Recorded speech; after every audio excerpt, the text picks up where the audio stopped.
Let's continue with our React Redux series, and inside this we are going to talk about hooks.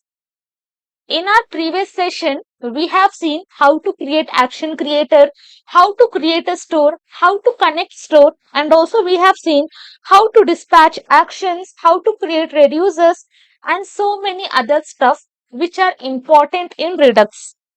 So by doing all those topics, we were able to connect a React component to our Redux store. So what happens basically, whatever components we are having inside the React, they will be getting access to our Redux state. As soon as they get access, they will be able to dispatch actions, whatever it is. If I want to reduce the book or if I want to increase the book, I can also dispatch the actions in my store.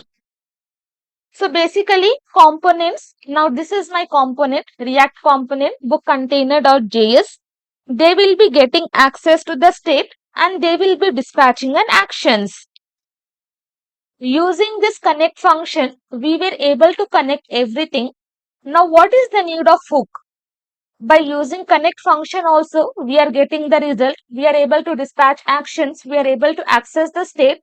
Then why should we use hooks? So the answer is very simple. In React Redux version 7.1, hooks were added and this will be treated as an alternative for this connect function. Instead of using this map dispatch to props, map state to props, we can use the hooks and we can dispatch actions. So basically what React Redux will be doing, they are going to offer hook APIs. Using that APIs, we can dispatch actions and this will be treated as an alternative for this connect function. You do not have to use this connect function to connect to our store. So basically what this hook will be doing, they will give function components the ability to use the local components. So whatever function components we are having, they will be getting ability to use our local components. Hooks are very important in React as well. If you are not aware of hooks, we are having use selector, use dispatch. We are having multiple and tons of hooks. If you are not aware of hooks, no problem. Later on, we are going to see about hooks. And whatever hooks are required for this Redux, we are going to understand it one by one. So now, as of now, you just have to remember, using hooks, we can dispatch the action. We do not have to use connect function to connect to the store.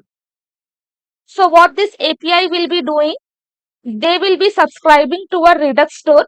And once the store is subscribed, we can dispatch the actions. And we do not have to wrap our component inside this connect function. This is our component. We do not have to wrap inside this connect function. So from next session, we are going to understand hooks. We are going to change this entire code.